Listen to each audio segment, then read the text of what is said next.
Bonsoir, le dimanche 5 novembre. Merci de votre présence pour ce rendez-vous d'information en Polynésie. Il est 19h sur la première. Voici les titres de notre édition de ce soir. Des blessures encore à vif dans la mémoire et une tragédie dont les ans ne pourront jamais signifier un quelconque oubli. Une année plus tard, retour à Papineau, où 5 personnes ont perdu la vie pour cause de pluies diluviennes. Avec cette question, quelles leçons ont été retenues ? Il y a bien eu des coups de rame et un drame qui a bouleversé le Fénois. La Waikini 2023 est un étrange mélange de sensations, tristesse bien sûr avec le décès de Kevin Couider et happy end inattendu avec la victoire de Timo Pete. Dans ce journal, nous revivrons 3 jours d'une intensité sans nul autre pareil. Nous célébrerons ce soir un beau vainqueur, Timo Pete, invité dans ce journal, vous le voyez, Temoana Taputu, le capitaine. Il partagera la vie au sein de son groupe durant la compétition. À tout à l'heure et merci capitaine. La taxe de développement local fait tousser, instaurée depuis 25 ans. Elle protège les produits made in fénois. C'est son objet seulement. Certains commerçants estiment qu'elle a un effet multiplicateur sur les prix, au moins 10%. Ce sera notre dossier pouvoir d'achat de ce rendez-vous de dimanche. Il gonfle quand il est en danger et ses épines ne sont pas douces à qui s'y frotte. Le poisson totara est pêché à tout bouaille. Il faut avoir une certaine dextérité, un véritable tournement pour réussir. Nos caméras ont suivi là-bas une pêche, c'était en l'an 2000. Ce sera notre Fénois d'antan de ce rendez-vous dominical. Et nous débutons le journal des images, un chagrin que même le temps ne peut effacer. Le 6 novembre 2022, à la Papineau, reste gravé dans la mémoire tahitienne une tragédie avec 5 décès, dont 3 enfants, et des corps que la mer n'a pas rendus. À la veille de l'hommage de toute une communauté humaine, nous sommes retournés au village pour voir ce qui a changé ou pas dans la vallée. Reportage Carmen Doum avec les images de Mélissa Chong. Ne vous fiez pas aux apparences de cette étendue d'eau paisible et calme. La majestueuse Vaituoru peut être très dangereuse. Partant de grosses crues, elle balaye tout sur son passage. L'association Haururu connaît bien les lieux. Selon Yves Doudout, l'accident du mois de novembre aurait pu être évité si la passerelle emportée en 86 avait été reconstruite. Un chemin, un accès qui a été tracé par là et qui nous fait rejoindre la route actuelle, de l'autre côté. Et donc ça n'a pas été reconstruit. Et évidemment, le gué, il pose problème à chaque grande crue. Parce que les gens ne connaissent pas trop, on aura beau parler de couleurs, de faire attention, etc. Il faut vraiment être du pays pour vraiment sentir que là j'y vais pas, là j'y vais. Pour sécuriser, il faut avoir cette passerelle. Autre solution, engager des gardes champêtres. La demande est lancée, mais le territoire tarde à répondre. En attendant, les pompiers de Hitia Otera sont débordés. Ils ont déjà une trentaine de kilomètres de littoral sous leur responsabilité, sans compter la population des 4 communes. On a déjà 30 littoraux de la commune à gérer. On a 10 220 populations à gérer. Et si on doit faire aussi la vallée, donc on est sous-effectif. Si on met les gardes champêtres en place, donc ça sera un roulement de H24 ou 12 heures tous les jours. Donc il y aurait des agents qui seront postés à l'entrée, qui diront aux populations qui emprunteront la vallée de faire attention. S'il y a un mauvais temps dans la vallée, c'est qu'il faut redescendre et d'éviter de prendre les cours d'eau. 12 pompiers se relaient à l'année, insuffisant s'il faut également surveiller les 91 km² de la vallée de Hapaiano. Demain, la commune de Papineau dévoilera la stèle érigée en commémoration des 5 personnes tragiquement disparues. Il y a un accident hier soir vers 21h du côté de Taha, dans la commune de Tapuamu. Selon nos sources, il y a eu une collision entre un automobiliste qui a pris la fuite et un cycliste. Le malheureux a perdu la vie sur le coup. Il est rentré chez lui avec son vélo et il sortait d'un chemin. Les circonstances, évidemment, restent inconnues. Dès hier soir, les autorités lançaient un appel à témoins concernant cet accident. L'homme décédé avait 68 ans. Évidemment, la première présente à sa famille toutes ses condoléances. Et du sport, le scénariste de la Waikini 2023 a eu des idées farfelues, un scénario incroyable, un vainqueur surprise, et le tout concentré lors de la dernière étape. Les soucis de Shell ont permis de mettre en lumière et en valeur et la force et le talent de l'OPT, vainqueur souriant et jeune de l'édition. Bref, on s'est régalé. La glorieuse incertitude du sport nous a fait chavirer de bonheur sur nos écrans. Corinne Teyeta revient sur les moments forts, évidemment, de ce rendez-vous, avec le souvenir, bien sûr, de Kevin Couider. Voici son reportage. Explosion de joie dans les rangs de Team OPT. 13 ans plus tard, ils repartent de nouveau avec le titre suprême. Ça fait longtemps, ça fait très longtemps. Mais là, on l'a eu et je tiens à dédier à tout. Cette victoire aussi à tous les rameurs qui sont passés avant nous et qui nous ont appris au fil des années, quoi. Une victoire aidée par un concours de circonstances reléguant Shelva à la 8e place, d'une étape qui a vu les super favoris piégés par un mauvais cap et des défaillances de 2 rameurs. C'était pas vraiment le physique, c'était juste un petit pépin, quoi. D'habitude, ça m'arrive pas, mais bon. Aujourd'hui, il a fallu que ça tombe mal, quoi. D'abord, je tiens aussi à m'excuser auprès des copains. Après, moi, je peux pas aussi prédire ce genre de truc-là. Ça arrivé, ça a arrivé. Mais après, sur la fatigue du copain devant, je sais pas, eux aussi.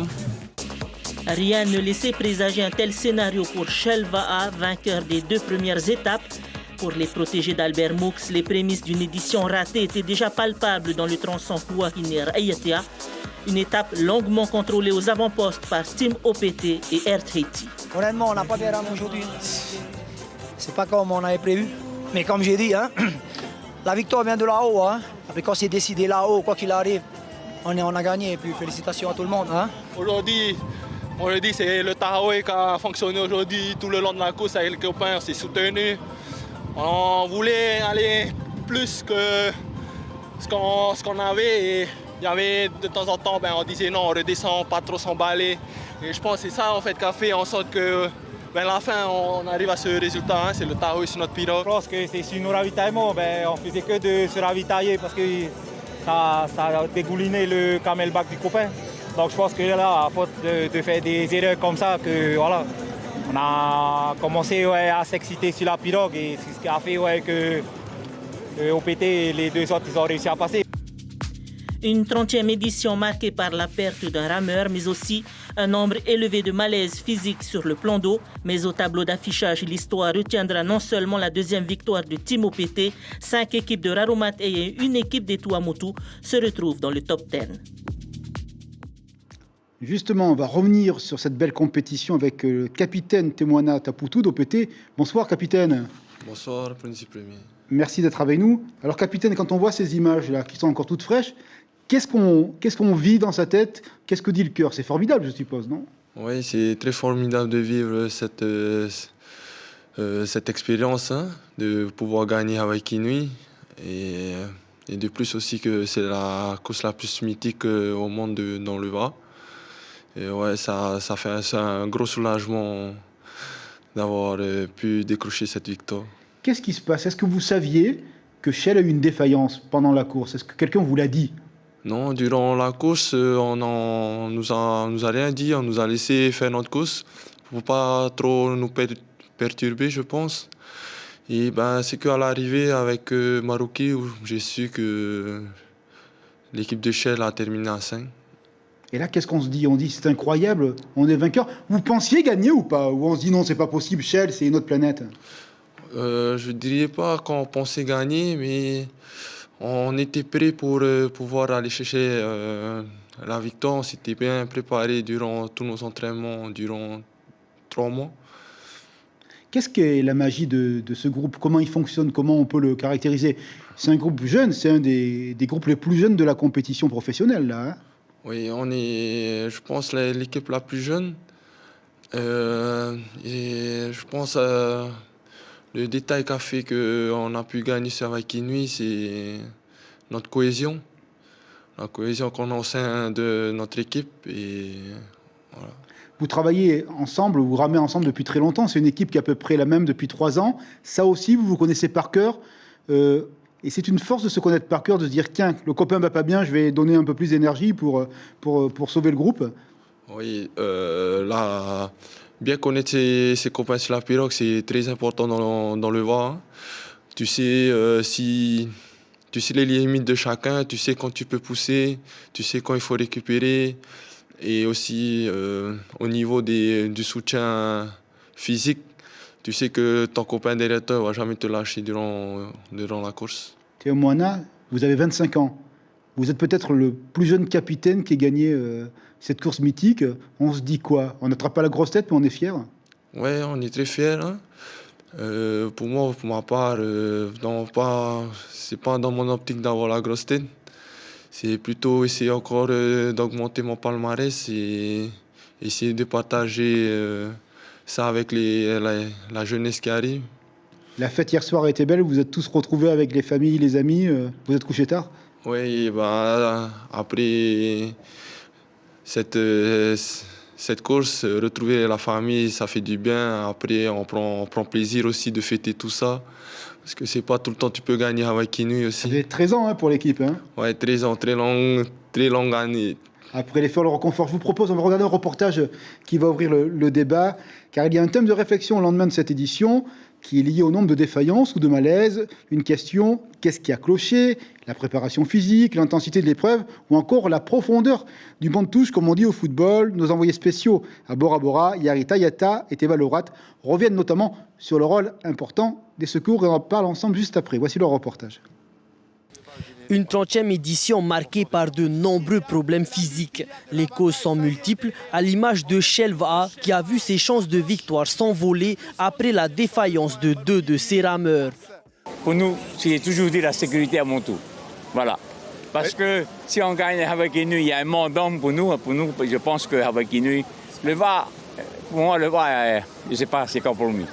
Des défaillances remarquées avec des équipages à seulement 5 rameurs à l'arrivée. Pourtant, le nombre d'interventions reste sensiblement identique à celui de l'année dernière. Cette année, 12 secouristes et 9 infirmiers composaient la brigade de secours.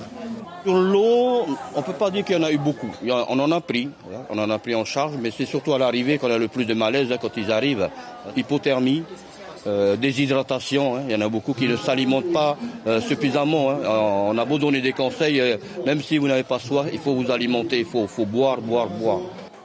La Fédération tahitienne de VAA souligne bien que cette année, aucun contrôle antidopage n'a été réalisé. Une mesure qui pourrait pourtant prévenir les risques d'accident. Il faut vraiment bien connaître au niveau de nos produits, c'est-à-dire les produits qu'ils prennent en complément de leur alimentation, parce que j'en ai discuté un peu avec une infirmière et elle disait que voilà, nous avons des athlètes, des personnes où la défaillance a été vue, c'est qu'ils ont baissé leur alimentation et augmenté les produits. Et ils pensent que c'est pas bon. De leur côté, les rameurs s'interrogent sur la lenteur d'une intervention en cas d'évacuation d'urgence sur Tahiti. Les hélicos sont en veille, mais nous ne sommes pas les seuls sur la Terre. S'il y a un problème à Aotearoa ou chez Bora Bora en même temps que la course, c'est les médecins qui décident qui on évacue en priorité. On n'est pas les seuls. Tout le monde est en veille. Le comité de santé est prévenu. Les médecins sont en coordination avec eux. Après, c'est le centre médical qui décide des priorités à donner. Reste que le sport de haut niveau n'est jamais sans risque. Dans certaines courses à l'étranger, le port d'un gilet de sauvetage est même obligatoire. Capitaine Théomona, on va parler un petit peu de ça. Ça a dû être un choc lorsque vous avez appris le décès du jeune Kevin. Hein? Oui, ça a été un choc pour nous, puisque déjà tous les soirs, lors de nos préparations V1, on sort notre V1 avec Kevin Cuidet, on se fait des petites sessions ensemble. Cette tragédie nous a bien impacté durant ce Waikinu. Là, on cherchait des solutions pour justement donner encore plus de force à l'intégrité physique des rameurs. On parle éventuellement d'allonger la liste de rameurs, 15, etc. Est-ce que c'est pour vous une piste éventuellement à explorer? Je pense qu'il faut aller dans cette optique, puisque maintenant, comme nous, Shell, les grosses écuries, on se penche vers une formation composée de 12 rameurs, où à chaque étape, on change les 6. Après, pour les petits clubs, c'est mieux de partir aussi dans cette option-là, de pouvoir agrandir la liste de rameurs à envoyer pour les Waikinu à venir. Merci beaucoup d'être venu ce soir pour célébrer ce titre avec nous. Merci. Et bonne continuation, bonnes vacances, parce que ça y est, on est tranquille sur le plan sportif là. Oui, on est en vacances et on se dit à l'année prochaine. Merci beaucoup encore. Économie, la fiscalité indirecte est une véritable jungle, des taxes ici, des taxes là. On sait que la lutte pour le pouvoir d'achat est à l'agenda politique. Ce soir, nous allons ouvrir un chapitre consacré à la taxe de développement local créée il y a 25 ans. Sa philosophie, protéger les produits fabriqués localement contre ceux qui viennent de l'extérieur. Elle pèse, dit-on, jusqu'à 82% du prix final sur certains produits. Dans le monde commerçant, elle fait tousser. Certains disent même que sa suppression ferait baisser les prix d'au moins 10%. Dossier économique à la calculette et aux soustractions, Lucille Guichet avec Jacques Damour. Il y a un fond et il y a une autre couleur de tissu qui est appliquée par-dessus. Ce principe, qui est le principe du TIFFE, c'est le principe qui est soumis à la TDL. 82% de taxes de développement local à leur entrée sur le territoire pour ces parures de lit importées d'Indonésie. Objectif affiché en 1998, à l'époque de sa création, protéger le marché local, ici les artisans en l'occurrence. On n'est pas en compétition avec eux. On a des prix qui sont des prix d'importation qui sont forcément moins chers, mais le travail au départ, il est quand même assez cher. Et l'artisanat local ne pourra jamais fournir les quantités qu'on fournit. Et il y a quand même une clientèle de touristes et une clientèle locale qui est très friande de ce produit et qui ne pourrait pas l'acheter au prix de l'artisanat local. Au total, 150 familles de produits importés sont concernées par cette taxe qui varie de 9 à 82%. De l'équipement sportif aux produits de grande consommation, en passant par l'artisanat ou encore la bière. Selon l'autorité polynésienne de la concurrence, la TDL permettrait de protéger moins de 5% de l'emploi salarié dans les industries locales. Chez cet importateur, positionné face à une usine de jus de fruits et une grande brasserie locale, la TDL touche un tiers de ses ventes. Si nous supprimons la TDL, combien d'emplois vais-je créer ? Je vais importer beaucoup plus. Donc il me faudra un entrepôt supplémentaire, il me faudra des logisticiens supplémentaires, il me faudra des commerciaux supplémentaires, peut-être une facturière supplémentaire. Donc évidemment que la croissance de notre volume d'affaires va forcément apporter à la création d'emplois. Un système à la fois protectionniste, mais aussi anticoncurrentiel, financé par l'ensemble des consommateurs. La Fédération générale du commerce appelle aujourd'hui à une véritable révision de cette taxe qui contribue au prix élevé. Et les prix pourraient baisser vu que les commerçants ne font que répercuter cette taxe aux différents consommateurs. Les consommateurs seront aussi bien les particuliers, les entreprises privées, mais aussi les administrations. Chaque année, la TDL rapporte entre 1,7 milliard et 2 milliards de francs au pays. C'est presque 5 fois moins que la contribution pour la solidarité, supprimée au début du mois. Un observatoire des héritages du CEP a été lancé, c'était vendredi. Il s'agit d'une agrégation de chercheurs venus de différentes disciplines, au moins une quarantaine, dont une partie était présente à la Maison des sciences de l'homme du Pacifique, à l'UPF, une manière d'éclairer scientifiquement le fait nucléaire pour les contemporains, mais aussi pour les générations à venir. Léa Normand s'occupe de l'association 193. Elle donne son avis à Mélissa Chong. Nous l'écoutons. Pour rappel, la loi Morin fixe justement au 31 décembre 1998 la possibilité de faire une demande d'indemnisation, en ce sens que ceux qui sont nés après donc ne peuvent pas prétendre. Or, on fait le constat qu'il y a beaucoup d'enfants qui développent ne serait-ce que les maladies listées comme radio-induites, sans parler encore des malformations et des troubles psychiques. Donc on attend beaucoup et on fait appel à la communauté donc, des scientifiques. Donc une fois de plus, bienvenue aux scientifiques, pour justement porter ce sujet-là et qu'enfin des études soient faites sur les maladies dites transgénérationnelles, financées par l'État. Un tour dans les îles et une tournée d'inspection au plus près du terrain pour le ministre de l'Agriculture du pays. C'était à Dubaï. 2 jours de rencontres et de dialogue avec les acteurs du secteur primaire. Visite du centre de nettoyage des carottes, vous le voyez à l'image, ou encore d'une scierie avec des perspectives d'emploi. Une réunion générale avec les agriculteurs et les pêcheurs a d'ailleurs conclu ce séjour de 2 jours. Cette visite in situ permettra d'affiner au mieux les demandes au budget. Nous écoutons le ministre au micro de notre correspondant local. Je suis là ici à Tupoué, notamment pour les carottes, mais également pour, au départ, surtout écouter les agriculteurs, les pêcheurs, parce que c'est les personnes qui sont sous, en tout cas, la tutelle de mon ministère, et c'est qu'en allant au-devant en fait, de la population qu'on peut savoir quelles sont ses préoccupations, quelles sont ses attentes, et comment, au niveau du gouvernement, on peut répondre à ces attentes. De belles images, un beau rendez-vous où l'élégance des modèles traduit finement la haute couture d'un savoir-faire qui ose la créativité. Nous parlons du Salon des Australes. Et bien cet après-midi, dans le hall de l'Assemblée de Polynésie, c'était le clap de fin. Cette 20e édition marque, et c'est heureux, le retour de la clientèle après les années de disette difficiles à cause, vous le savez, du Covid-19. Reportage avec Jemso et Mélissa Chong. Des colis en coquillage, des paniers en pain auré ou encore ces magnifiques chapeaux. Après 12 jours d'exposition-vente, les artisans tirent un bilan positif de ce 20e salon des Australes. Ça s'est bien passé, on a bien vendu. Pour nous qui vendaient nos coquillages des îles, de l'île de Révovin, eh bien, ça a bien marché. On est obligé de remplir 3 fois, presque 4 fois la table. Mais le problème, il faut emmener beaucoup de colliers de Révovin pour faire les bijoux. Un sentiment de satisfaction partagé par les mamas des autres îles, Rurutu, Rimataratupuai ou encore Rapa. Seul bémol, le paiement par carte bancaire. Les artisans ne disposent pas de terminal de paiement électronique car les opérateurs exigent à minima 1 mois de location de leur TPE alors que le salon ne dure que 2 semaines. On n'a pas la machine pour la carte, donc on demande aux clients soit payer en espèces ou sinon avec en chèque. Avec les cartes bancaires, nous, c'est trop compliqué avec nous. Hein. On paye comment là? En chèque et en liquide. Jeudi prochain, le comité artisanal Te Mata Keinanga prendra le relais avec la 8e édition du Salon des Tuamotu Gambier du 9 au 21 novembre, toujours dans le hall de l'Assemblée.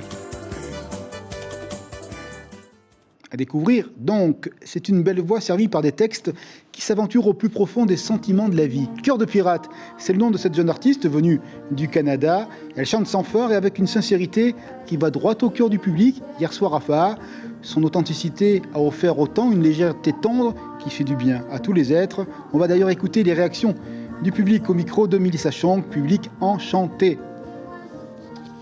J'ai trouvé que c'était un concert très chouette, un petit peu sous la pluie, mais ça a fait son charme aussi. Et ça collait avec le côté mélancolique de ces chansons. Mais oui, moi j'aime bien Cœur de pirate, je suis fan, j'ai ses 2 premiers albums, donc c'était vraiment une chance de pouvoir l'avoir. C'était bien, c'était fou, c'était émouvant. Je ne savais pas trop à quoi m'attendre parce que c'est tout nouveau pour moi, donc je suis juste vraiment contente d'être venue et que les gens étaient super présents et réceptifs. C'était génial. Voilà donc des beaux sourires. Allez, le Fénois d'antan et les Totara ou les Diodons, porc épic, un sacré poisson qui a des épines, de hérisson, et il est un brin coquin. En cas de danger, il gonfle pour effrayer l'adversaire. À tout boy, on le pêche, et d'une manière qui demande de la sagacité. En 2000, nos caméras ont saisi ces moments. Commentaire signé Natacha Silagi.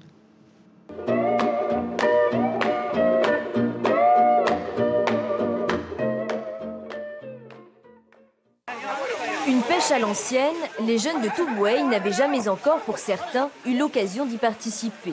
Les feuilles de cocotier sont d'abord tressées avec l'aide de toute la population, puis tirées dans le lagon pour former un cercle d'une longueur de 900 mètres. Dans l'eau, les pêcheurs se rassemblent et attendent le poisson. La démonstration se fait ici devant le district de Vairani, dans 1 mètre d'eau seulement, mais il y a 50 ans, les pêcheurs s'aidaient parfois d'un bout de bois pour se maintenir au-dessus de la surface de l'eau. Une technique de pêche aujourd'hui abandonnée, mais les anciens des districts de Mahu et de Tawaya ont tenu à l'utiliser pour faire connaître un des aspects de leur coutume aux athlètes venus participer aux Jeux intérieurs. Une journée pour expliquer et pour apprendre comment s'organiser la pêche à Tubuai il y a une 50aine d'années. Plusieurs kilos de totara ont été ramenés sur le sable et même si ce n'était pas le but de l'opération, la journée aura finalement été très bonne. De beaux souvenirs qu'on partage tous les dimanches soirs sur les antennes de la première. C'est quasiment la fin de ce rendez-vous d'information. Rappel de l'information principale de la journée. Papineau, 1 an après, une cérémonie du souvenir se prépare pour demain. Les blessures sont encore à vif dans le souvenir des 5 personnes tragiquement disparues. On verra ça demain soir avec notamment l'inauguration d'une stèle. On s'intéresse à l'agenda qui nous attend pour la semaine qui va naître dès demain. Et vous le voyez, cérémonie de commémoration du côté de la vallée de Papineau, nous venons d'en parler. Mardi, table ronde autour de la question LGBT, et c'est l'Université de Polynésie française qui accueillera ces débats, ces rencontres et ces échanges. Et puis, vendredi, à nouveau, la tour des juges sera à la une de l'actualité avec une marche contre l'érection de celle-ci du côté du PK0. Dimanche soir, rendez-vous fiction avec un film, Proxima, une dame qui doit partir dans l'espace, inquiétude avec sa fille, bref, du sentiment et de la technologie. Et puis, la série que vous aimez, à nouveau sur vos écrans pour 2 épisodes. Coup d'œil traditionnel avec le travail proposé par les amis de Tahiti Info, la Perse écrite, eh bien, elle vient sur l'OPH, au bord du vide, à découvrir dans les pages du quotidien tahitien. Demain matin à la radio, c'est Poids qui vous réveille avec les informations. Nous, on se retrouve demain soir à 19h pour votre journal en français. Et puis on termine avec un beau clin d'œil avec Cœur de Pirate, la chanteuse canadienne qui hier soir a enchanté son auditoire du côté de Fa. Belle soirée sur la première. Allons dans l'espérance. Ce sont des rires ensemble, presque au champ. Et dans tes rires qui défoncent, plus que l'ego qui te prend. Tu l'aurais dit à l'impossible dans tes feux tourments. Et sans gêne, tu te défonces. Je ne comprends pas que tu écrives une belle histoire. Je l'ai mis à rafale, par contre tes cris défoncent les murs de ton appartement. Pour atteindre l'amour qui meurt un peu plus à chaque instant. Car ensemble, une merveille des hommes. Et l'homme que tu aimes n'est plus que discorde, car ce que tu aimes, il m'avait fait grave. Pour ma part, je n'ai que ce qui reste à jamais. Retrouvez ce programme en replay sur notre site internet.